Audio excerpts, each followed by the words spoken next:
안녕하세요. 요즘 건강 정보 정말 너무 많아서 뭐가 맞는지 헷갈릴 때가 많죠. 그래서 오늘은 복잡한 건 싹 걷어내고 우리나라 최고의 전문가들이 말하는 진짜 핵심만 딱 정리해 드릴게요.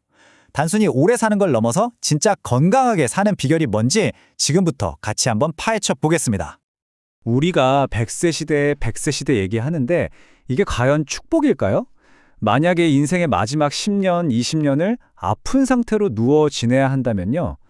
글쎄요, 그건 우리가 바라는 모습이 아닐 겁니다. 그냥 오래 사는 것만이 정답은 아니라는 거죠. 바로 그래서 중요한 개념이 등장합니다. 우리의 진짜 목표는 그냥 수명이 아니라 건강 수명이어야 한다는 거예요. 그러니까 아프지 않고 활기차게 내 두 발로 걸어 다니면서 즐겁게 사는 시간, 바로 그 시간을 늘리는 게 핵심인 거죠. 자, 그럼 건강 수명을 늘리는 첫 번째 비결은 뭘까요?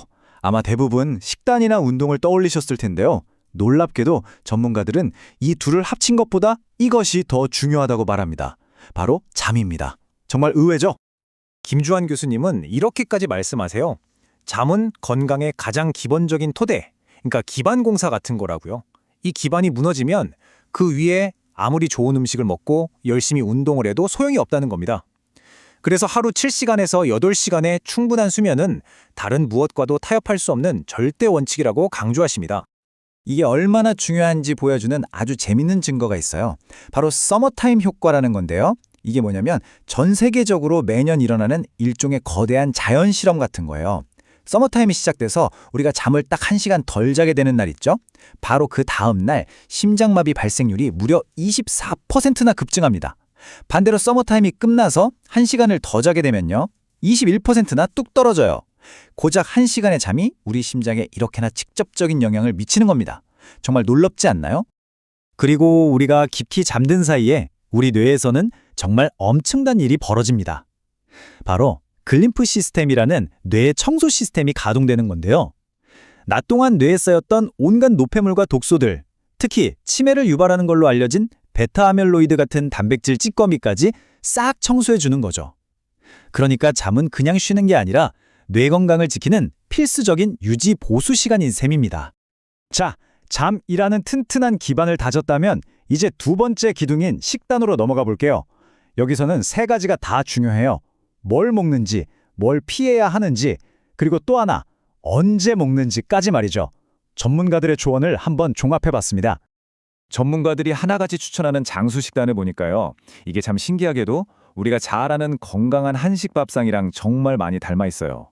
현미나 잡곡밥 같은 통곡물, 섬유질이 풍부한 각종 나물, 블루베리나 복분자 같은 베르류 과일, 그리고 렌틸콩, 두부, 등푸른 생선, 견과류, 들기름, 여기에 김치, 된장 같은 발효식품까지. 핵심은 아주 간단해요. 가공을 최대한 줄이고 자연 그대로의 재료를 먹는 겁니다. 그리고 단백질에 대해서는 우리가 흔히 하는 오해가 하나 있는데요. 정유원 교수님에 따르면 무조건 많이 먹는 게 좋은 게 아니라고 해요. 특히 65세 이전에는 동물성 단백질을 너무 많이 먹으면 오히려 노화를 촉진할 수 있대요. 이 시기에는 체중 1kg당 0.8g 정도 식물성 단백질 위주로 먹는 게 좋고요. 반면에 근육이 본격적으로 빠지기 시작하는 65세 이후에는 이때는 반대로 근육 손실을 막기 위해서 1.2g까지 섭취량을 늘려야 합니다. 나이에 따라 전략이 완전히 달라지는 거죠. 뭘 먹느냐만큼 중요한 게 바로 언제 먹느냐입니다. 아침에 눈 뜨자마자 뭘 먹기보다는 한두 시간 정도 공복을 유지하는 게 좋고요. 하루 모든 식사는 8시간에서 10시간 이내에 끝내는 거죠. 그리고 제일 중요한 거, 잠자리에 들기 최소 4시간 전에는 모든 식사를 마쳐야 합니다.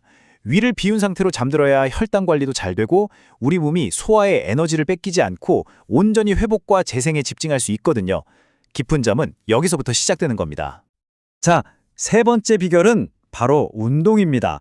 그런데 여기서 운동이라고 하니까 막 헬스장에서 몇 시간씩 땀 흘리는 거 생각하셨죠? 전혀 그럴 필요 없습니다. 핵심은 딱 두 가지예요. 매일 그리고 꾸준히. 딱 10분만 심장을 뛰게 만드는 겁니다. 어떤 운동을 하냐고요? 아주 간단해요. 예를 들면 온몸을 가볍게 툭툭 두드려서 세포를 깨워주고 혈액순환을 돕고요. 어릴 때 하던 제기차기 동작 있죠? 코어랑 균형 감각 잡는데 아주 좋습니다. 팔다리를 교차하면서 축축 뻗어주는 크로스 스텝, 그리고 물장구 치듯이 팔다리를 힘차게 움직여서 심박수를 살짝 올리는 거예요.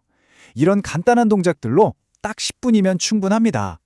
이 간단한 10분 운동에 사실은 엄청난 과학적 원리가 숨어 있어요. 바로 존투 트레이닝이라는 건데요.